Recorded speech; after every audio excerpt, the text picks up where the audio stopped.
Book 6. He spoke in tears and gave the fleet free rein, and landed finally at Euboean Cumae.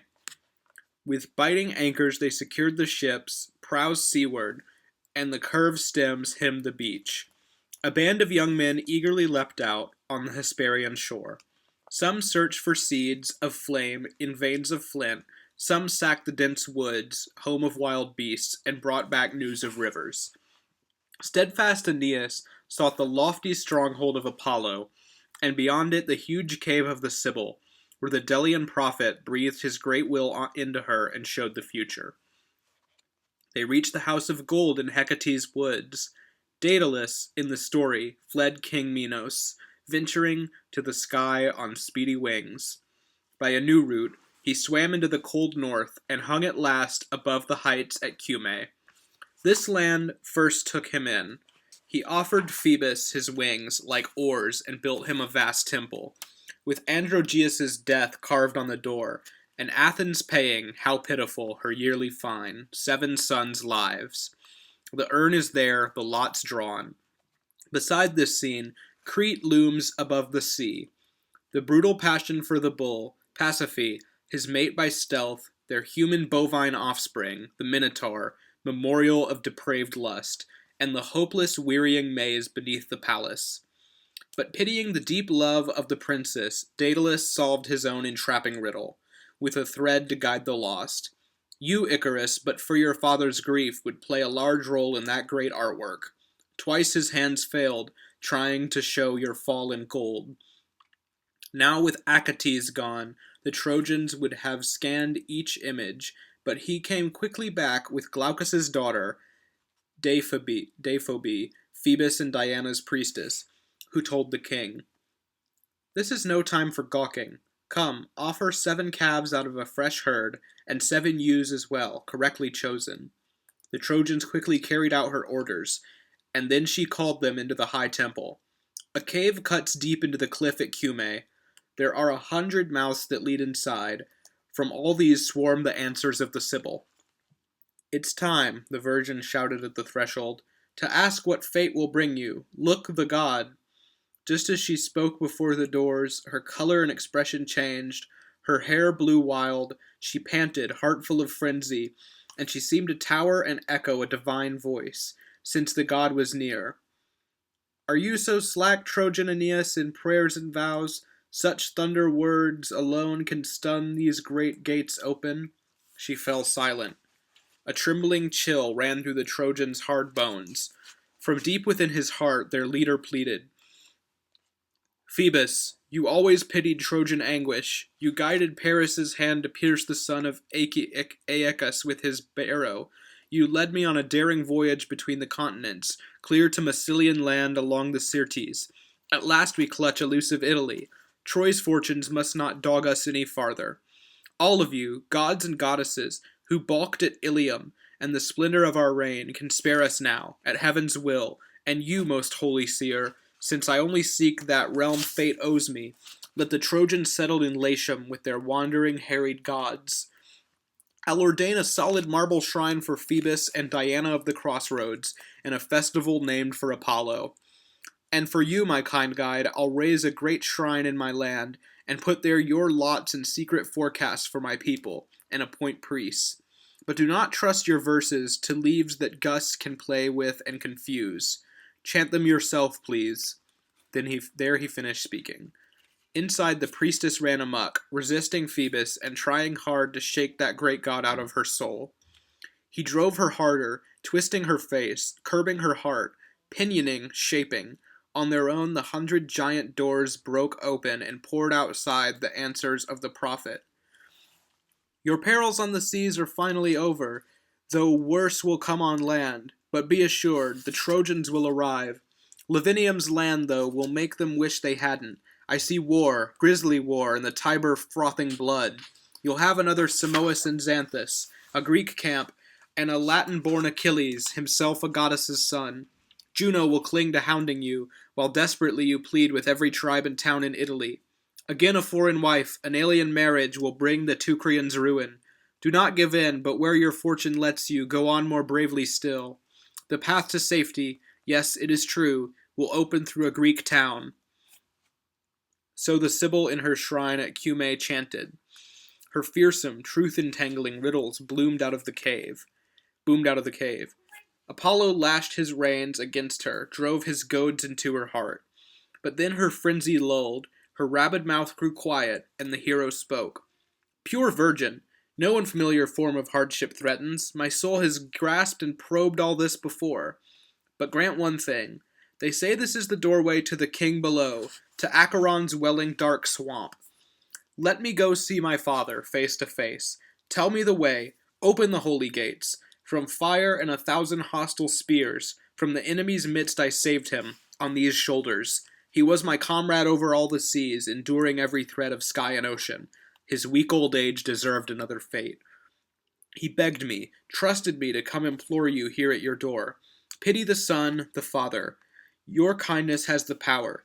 Hecate put in your charge the forest of Avernus. If Orpheus brought out his dead wife's spirit with melting sounds strummed on his Thracian lyre, if Pollux buys his brother's life and both go back and forth to death, and the great Theseus and Hercules, I descend from Jove our king too. He made this plea while clinging to the altar. The seer began. You, Trojan of the gods' line, Anchises' son, the road down to Avernus is easy. Black Dis's door gapes night and day. The work, the effort, is to walk back up into the open air. A few could, God-born, favored by just Jove, or transported skyward by burning righteousness. Woods fill the center, and Cocytus flows in black curves all around.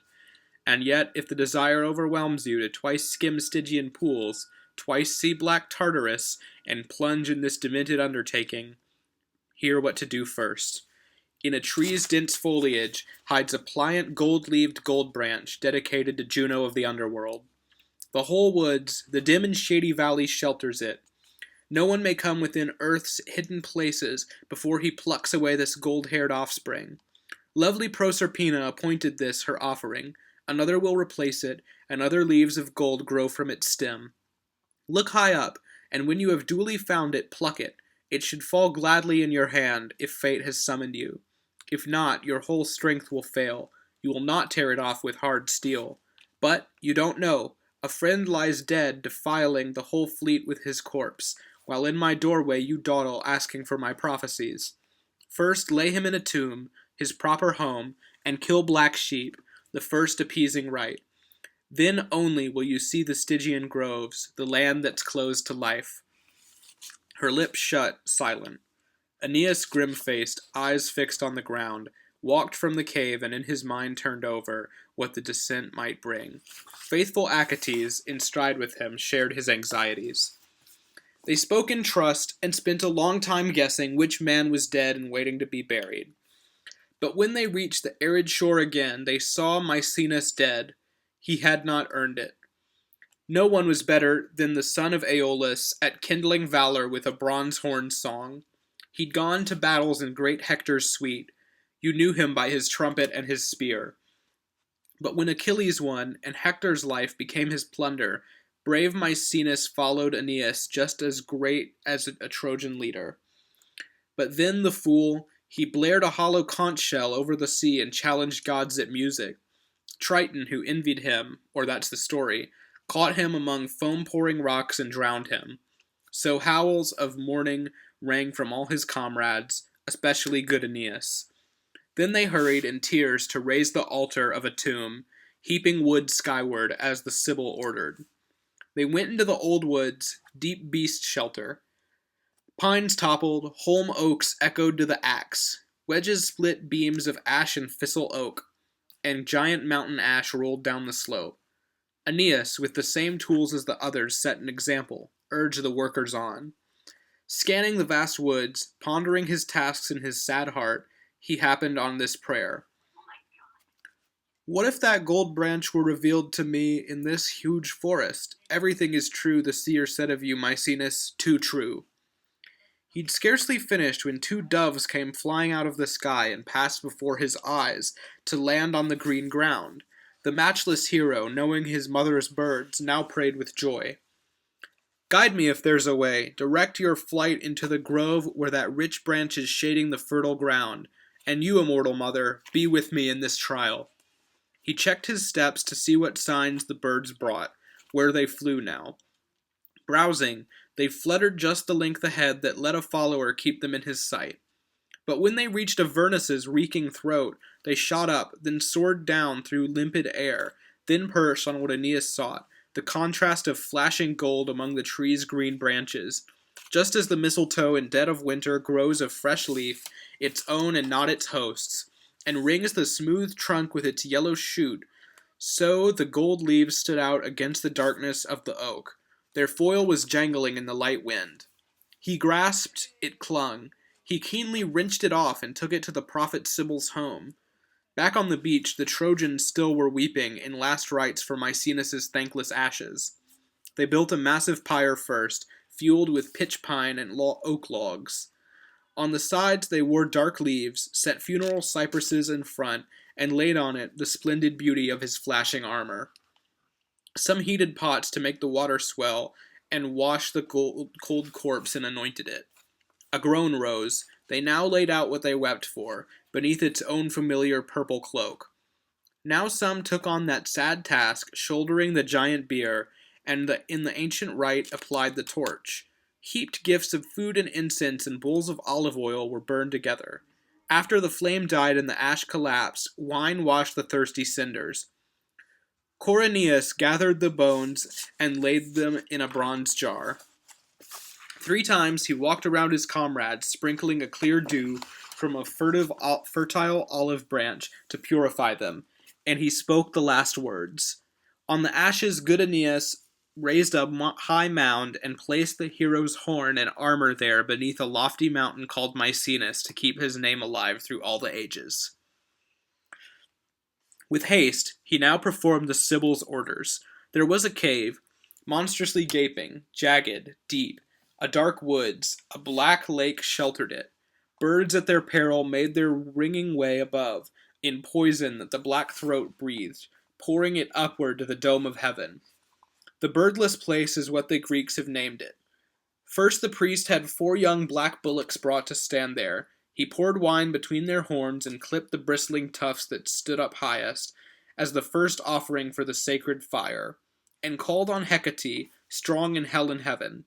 Others applied their knives and caught the warm blood in bowls. Aeneas slaughtered with his sword a black-fleeced lamb for Night, the Furies' mother, and Earth, their sister, for Proserpina, a sterile cow, and started the night rituals of the Stygian king with whole bulls on the flames and a rich oil poured on the burning entrails. Now, right before the rising sun's light broke, the ground beneath their feet roared. Wooded slopes shifted. Dogs seemed to howl among the shadows. It was the goddess. "Get out," yelled the priestess. "Get clear out of the grove, if you're not pure. But you go forward boldly. Pull your sword free. It's now you need your fearless heart, Aeneas." Into the open cave she bolted, maddened.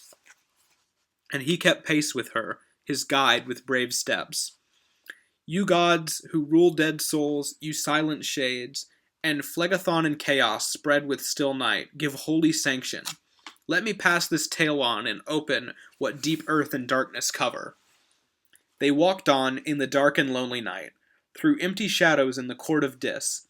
As by the stingy moon's cloud-crowded light, people walk in the woods when Jove has shadowed the sky and color hides beneath black night.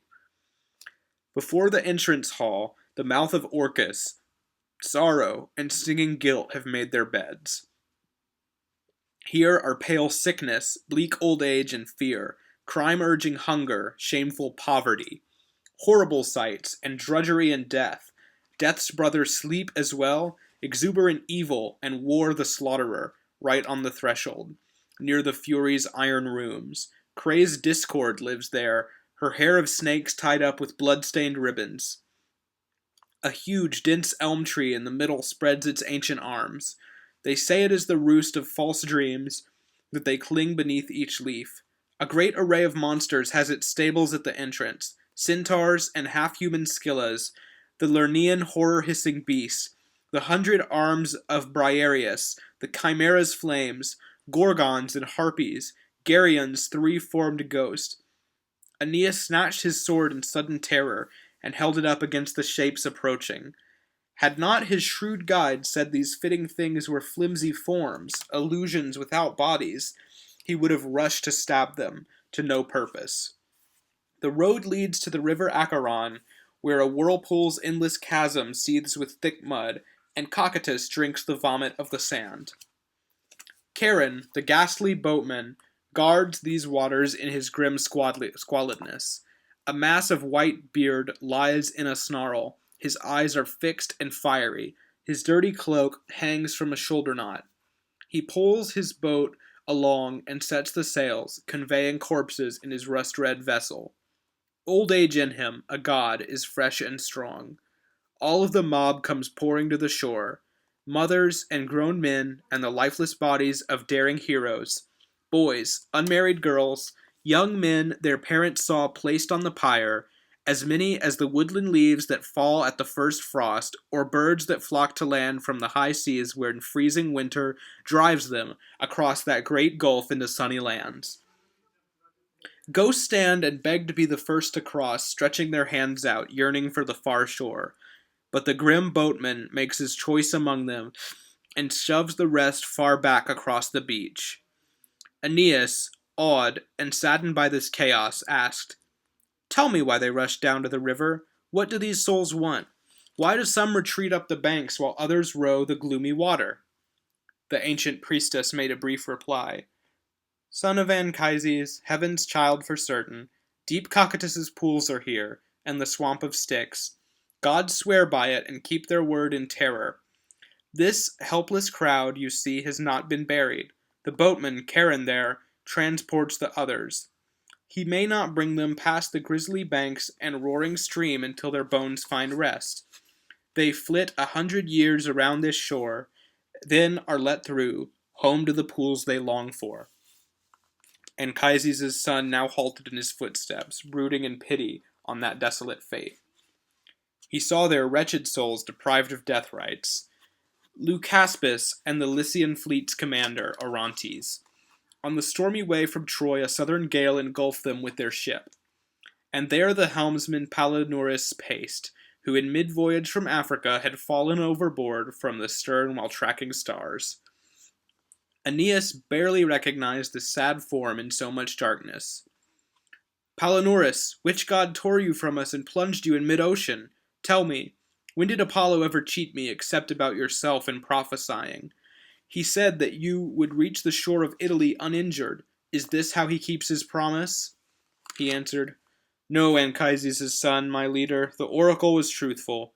No god drowned me. The rudder that I clutched and steered the ship by was simply ripped away, and I, its keeper, fell, dragging it along. I swear by rough seas, I feared less for myself than for your ship.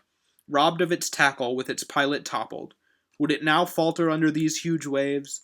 3 stormy nights a violent south wind drove me over unending sea, and on the 4th day, from a wave's crest, I just glimpsed Italy.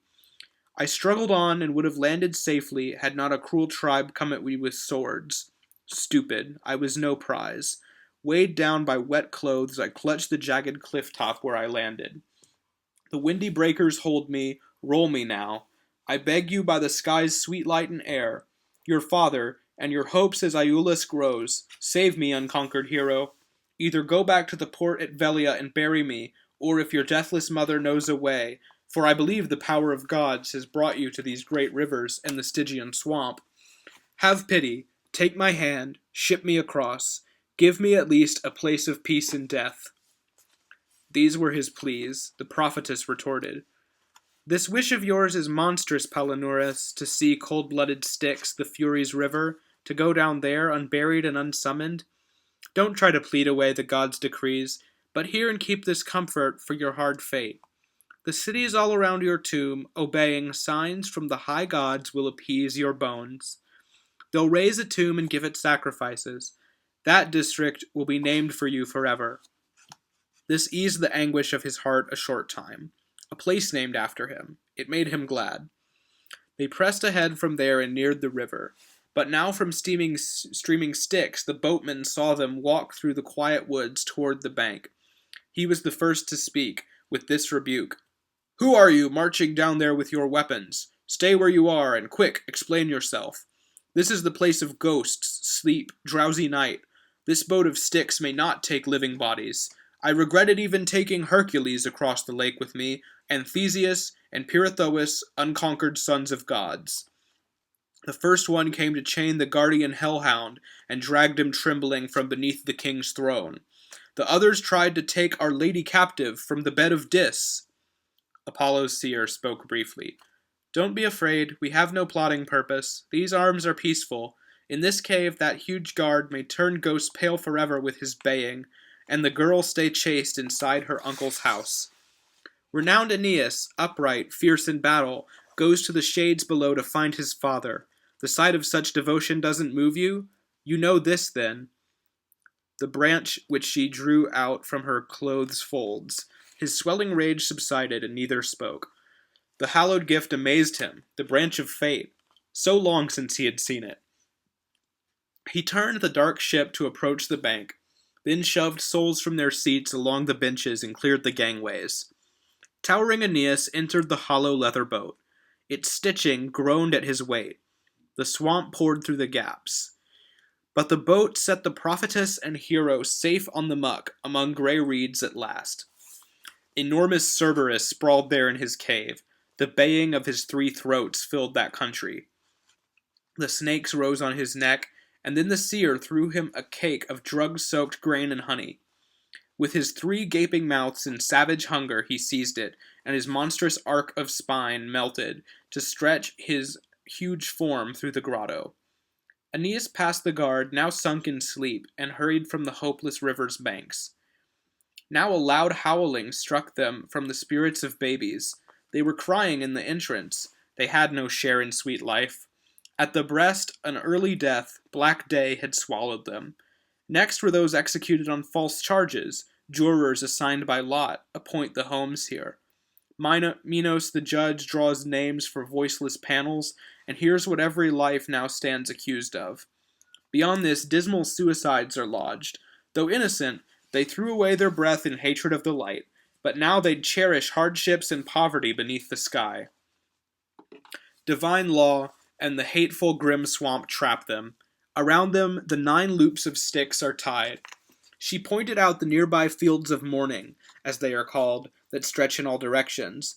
There hidden tracks with myrtle trees around them shelter the victims of cruel, wasting love. Even in death, their passions do not leave them. Phaedra was here, Procris, sad Eriphyle, displaying wounds her cruel child had inflicted, and Euadne and Pasiphae. Laodamia walked with them. Caeneus, too, a young man once, a woman now, for fate had changed her back. Phoenician Dido wandered in that broad wood, her wound still fresh, and when the Trojan hero encountered her and recognized her dim form through shadows, as a person sees the new moon through clouds, or thinks he sees it, as it arises, he wept and spoke to her in tender love. Poor Dido, then the messenger was right. You stabbed yourself and brought about your own end, and it was my fault? By the stars, the high gods, and any truth below the earth, my queen, it was against my will I left your country, and by the orders of the gods, who now compel me to pass through this shadowed squalor, these depths of night. No, I did not believe that I would bring you so much pain by leaving. Stay here, don't back away, but let me see you. Who are you running from? Fate gives this last chance to speak to you. She only glared in fury while he was pleading, while he called up tears. Her eyes stayed on the ground, her face averted, as changeless an expression while he spoke as granite or a jagged marble outcrop. At last she darted bitterly away to the dark forest, where her spouse Sichaeus felt for her sorrow and returned her love. Aeneas, too, was shaken by her hard fate. His long gaze and his pitying tears pursued her. On the appointed path he struggled forward. They reached the distant fields for famous warriors. Tydeus met them, and Parthenopaeus, glorious in warfare, and Adrastus's pale form. Here were dead Trojans, wept for terribly in the world above. Aeneas groaned to see their long ranks. Glaucus, Medon, and Thersilochus, Antenor's 3 sons, Ceres' priest Polybotes, and Idaeus, clinging to his arms and chariot. The souls were crowding at his left and right. Not happy with the look, they held him back to walk with him and learn why he had come. But the Greek lords and Agamemnon's cohorts were terrified to see the hero's weapons flash through the shadows. Some were turning, running, as once they'd scampered to their ships, some squeaking. Their open mouths were thwarted. No shouts came. He saw Deiphobus, the son of Priam, all mangled with cruel slashes on his face and both his hands, his ears stripped from his head, his nose grotesquely lopped. He shrank back, trying to hide these awful wounds. Aeneas spoke as a friend, though he could barely recognize them. Strong warrior, from the noble blood of Teucer, who would have punished you so hideously? Who had such power? That last night they told me the slaughtering Greeks had used up all your strength, you'd fallen on a heap of muddled carnage. On the Troad shore I raised an empty tomb and sent 3 shouts to the spirits. There your weapons and name remain, but friend, I never saw you. I could not set you in our country's earth. Priam's son answered, You neglected nothing. You did your duty by my ghost and me. Fate and the Spartan woman's fatal sin have plunged me in this torment. Her memorial. You know how we were duped and celebrated that last night? No, there's no way to forget it. The fatal horse, pregnant with infantry, leaped to our citadel. Steep Pergama and Helen led around our Trojan women in a sham of Bacchic rites and held a great torch herself. Our tower signaled to the Greeks. Anxiety had worn me into dull sleep in my unlucky bed. A sweet deep rest, peaceful as death, muffled me as I lay there. Meanwhile, my prize wife cleared the house of weapons, even the trusted sword beneath my pillow. She opened up our door to Menelaus, hoping, I guess, this favor for her old flame would kill the stink of all her crimes before. I'll make it brief. They burst in with Ulysses, who's behind every crime. Gods, pay the Greeks back. The mouth I ask this with does not speak evil. But come, now you, what brought you here still living? Off course in voyaging, were you driven down? Did the gods direct you? What tormenting fortune shows you this sunless town, this sea of darkness? Aurora's rosy chariot in the ether soared past the zenith while the two were talking. They might have used up all the time permitted, but Aeneas's guide, the Sibyl, curtly warned them. Night rushes in, and tears take up the hours. The road divides here. The branch on the right, which stretches to the walls of powerful Dis, will take us to Elysium. The left one sends criminals to their due in Tartarus. Great priestess, don't be angry, said Deiphobus. I'll take my place again in that dark gathering. Go on, Troy's glory. May your fate be better. He turned his steps back as he finished speaking. Aeneas turned, and right there to his left stood a fortress with 3 walls beneath a cliff. A raging stream of flame called Phlegethon, with crashing, whirling stones, encircled it. This faced a massive gate in pure steel columns. No human power, no power of gods at war themselves could tear it up. An iron tower soars. Tisiphone, sleepless guard, sits in the entrance day and night in her hitched-up bloody robe. From this place echo savage blows and groans, the shriek of lion and the drag of chains. Terror transfixed Aeneas at the din. What crimes did they commit? Tell me, pure virgin, and the punishments? Such howls go toward the sky. Great leader of the Trojans, she began, no righteous man may cross this wicked threshold, yet Hecate, when she placed Avernus's woods in my charge, showed the ways gods punish mortals. Here Cretan Rhadamanthus rules, unyielding. He puts each lie on trial, extracts confessions of sins not expiated there above, hidden with stupid relish till it's too late. Vengeful Tisiphone, ready with her whip, swoops, lashing. With the fierce snakes in her left hand, she threatens, and calls the band of her cruel sisters. Finally, with a grisly scream of hinges, the holy doors fall open. Do you see her form that sits and guards the entranceway? A fiercer monster lives inside, the Hydra, with 50 black throats. Tartarus itself then plunges, twice as far beneath the shades as the view up toward heavenly Olympus. Titans, an ancient earthborn race struck down by lightning long ago, writhe at the bottom. Elias's giant twins are there. I've seen them. They tried to wrench away the towering sky, attack the gods, and thrust Jove from his kingdom. And there I saw Salmoneus cruelly punished. He aped Jove's flames in the Olympian thunder. Striking a torch, he drove his chariot in triumph through Greek nations, through his city of Elis, claiming honors that the gods have. Fool, the inimitable thundercloud, shammed by the beat of hooves on a bronze bridge. Then the Almighty Father hurled his weapon, which was no guttering pine torch, through the cloud banks and drove him headlong in a monstrous whirlwind. Titian, reared by all-begetting earth, was there to see, stretched over 9 whole acres. A giant vulture with its hooked beak browses on his deathless liver. Through his pain-rich innards it burrows, feeding, living in his torso, and with no rest his viscera grow back. What about the Lapiths, Ixion, Pirithous? A flint crag hangs above them, set to topple, it seems, at any second. Banquet couches rear high with shining gold posts. Splendid food is spread before their eyes, but the chief fury, the guest beside them, will not let them touch it. She leaps up, thrusts her torch at them, and roars. Those who while living hated brothers, struck their fathers, or wove fraud around dependents, and those who crouched alone on newfound riches, the largest crowd, not sharing with their families. Adulterers killed when caught, and rebel warriors, bold criminals, betrayers of their lords. Locked up, all wait for sentencing. Don't query the kinds of torments fortunes plunge them in. Some roll immense rocks, some are splayed on wheel spokes. Poor Theseus sits there, and will sit forever. Phlegyas, in his torture, shrieks a warning to everyone. His voice rings through the shadows. Learn justice from my fate, and fear the gods. One sold his country and imposed a tyrant. One for a price made laws and then remade them. One stormed his daughter's room, a lawless marriage. All of them dared great evil and succeeded.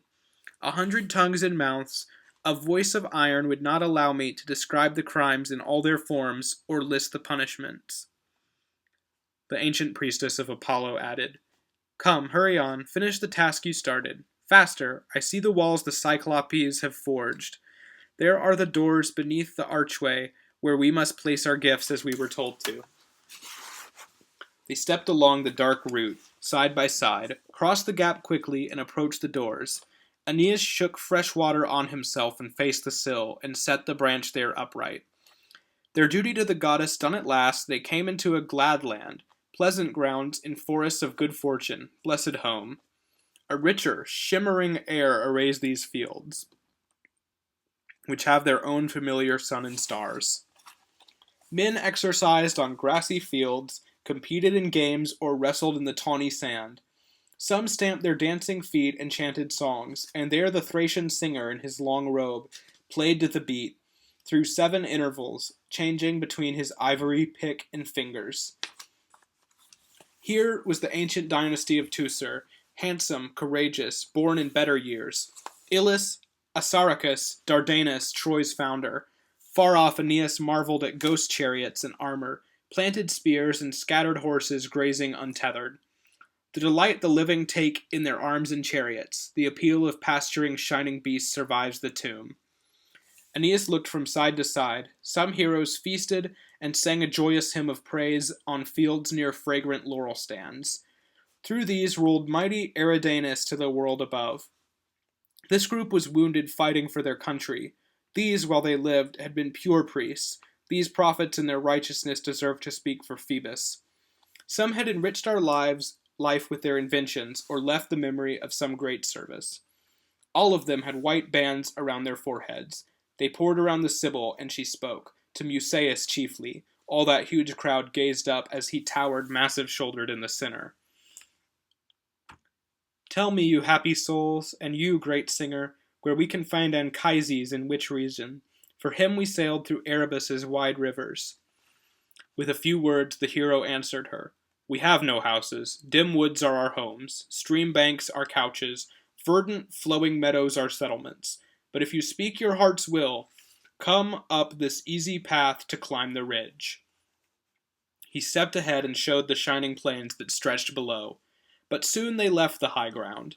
Father Anchises, deep in a green valley, cherishingly surveyed the souls confined there before emerging to the light. He happened now to be tallying his dear descendants, lives, destinies, achievements, characters, and when he saw Aeneas making toward him over the grass, he stretched his hands out blissful.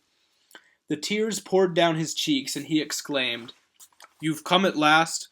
Love made you take this hard road, just as I thought. And can I see your face, my child, hear your beloved voice and answer? Really, I counted on this, calculated the time, and anxious hope did not deceive me. Welcome! How many lands and wide seas sent you, my son, and on what waves of danger?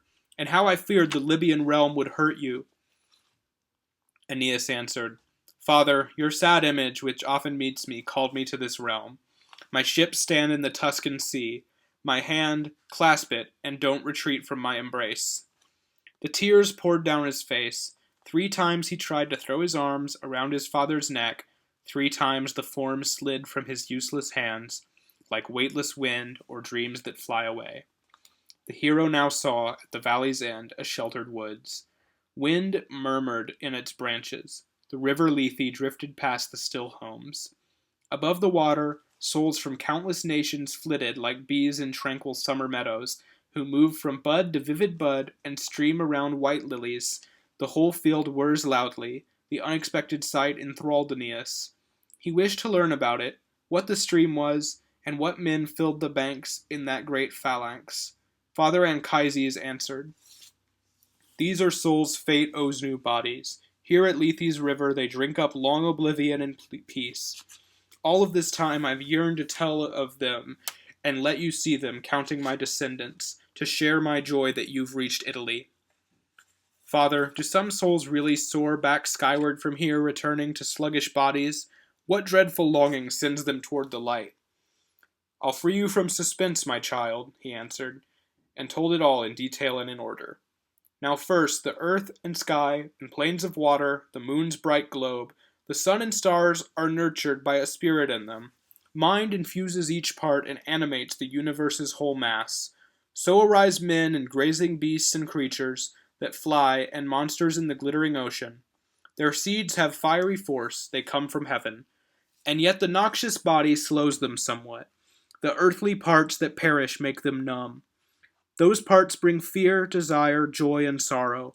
Souls in dark dungeons cannot see the sky.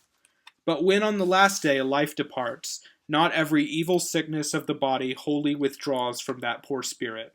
Many are long grown in, mysteriously ingrained. So souls are disciplined and pay the price of old wrongdoing. Summer's blade, exposed to hollow winds, a flood submerges some, washing out wickedness. Fire scorches some pure. Each bears his own ghosts. Then a few are sent to live in broad Elysium's happy fields, till time's great circle is completed, freeing the hardened stain so the ethereal mind, the fire of pure air, is left unsullied. When they have circled through 1,000 years, God calls them all in one long rank to Lethe, to send them back forgetful to the sky's vault with a desire to go back into bodies. Anchises finished, and he drew the 2 guests into the middle of the murmuring crowd. He climbed a ridge that showed him every man in the long line. He knew each face approaching. "Come, hear your destiny, and the future glory of the stock of Dardanus, and the descendants that we will have from the Italian race, great souls who will be born into our family. That young man leaning on a headless spear will take the next turn in the airy light. Your posthumous son Silvius, a name from Alba, first of Troy's Italian bloodline.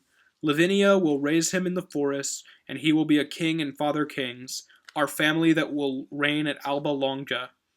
By him stands Procas, glory of Troy's race, then Capys, Numitor, and Aeneas Silvius, your namesake, irreproachable, high-hearted. If ever he succeeds to Alba's kingship, what fine young men. You see the strength in them. Oak leaves of civic honor shade their temples. They'll found Nomentum, Gabae, Fidena, the fortress of Colatia on the mountains, Pompatae, Castrum Inui, Bola, Cora, the famous names of places nameless now. Romulus, child of Mars, and through his mother a Trojan, will become her father's ally. You see the twin crests? They're a special emblem the father of the gods already gives them. Under the omens this man saw, renowned Rome will rule the world and raise her heart to heaven.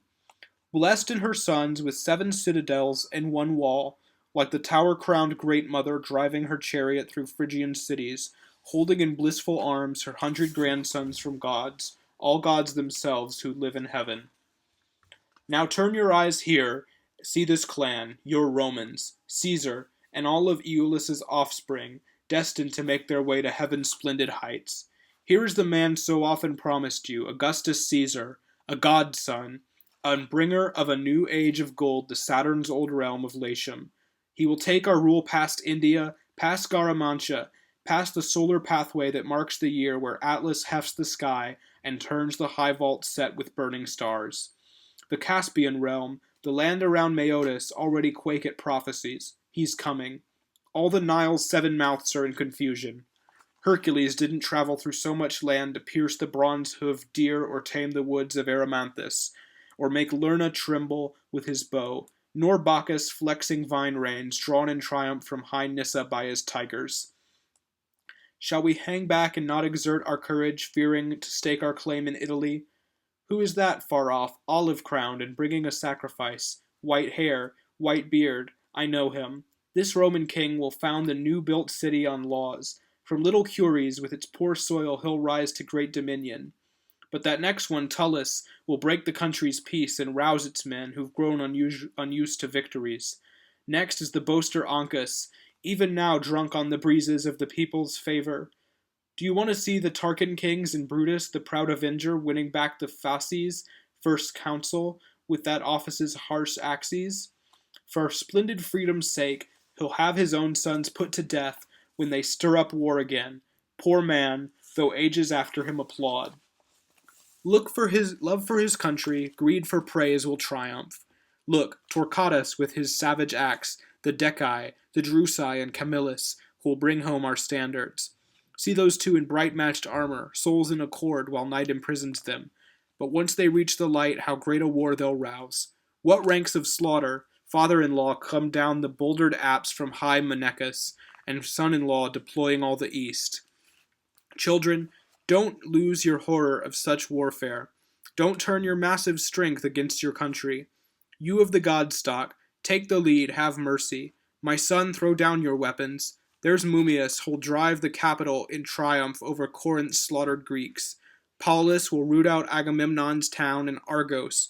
Perseus, Achilles' heir, will pay for Troy, for Minerva's sullied temple.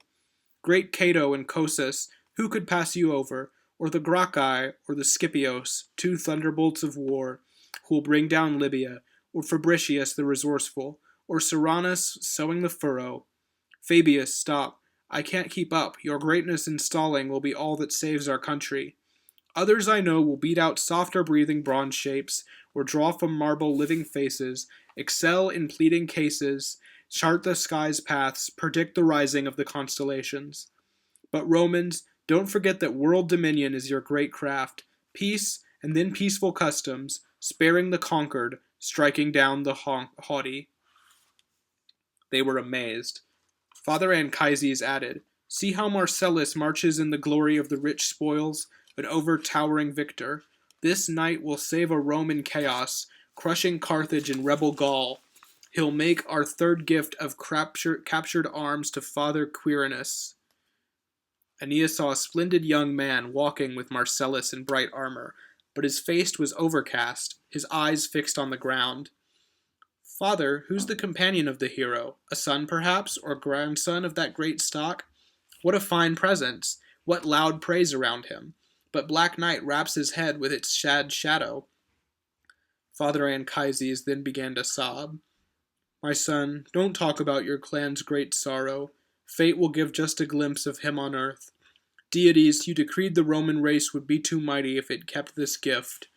What loud groans from our citizens will Mars' field send up to Mars' great city?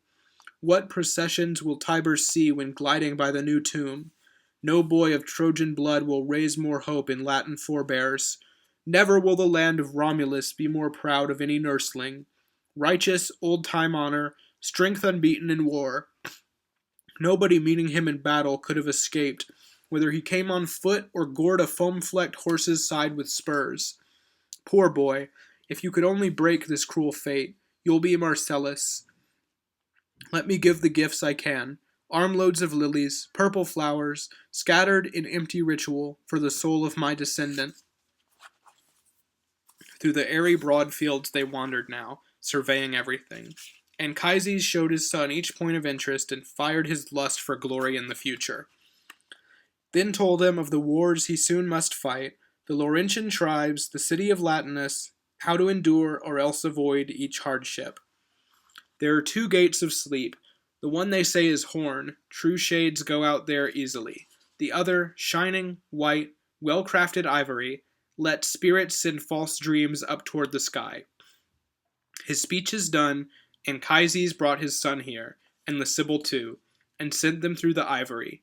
Aeneas went straight back to ships and comrades, then coasted to the harbor of Caieta.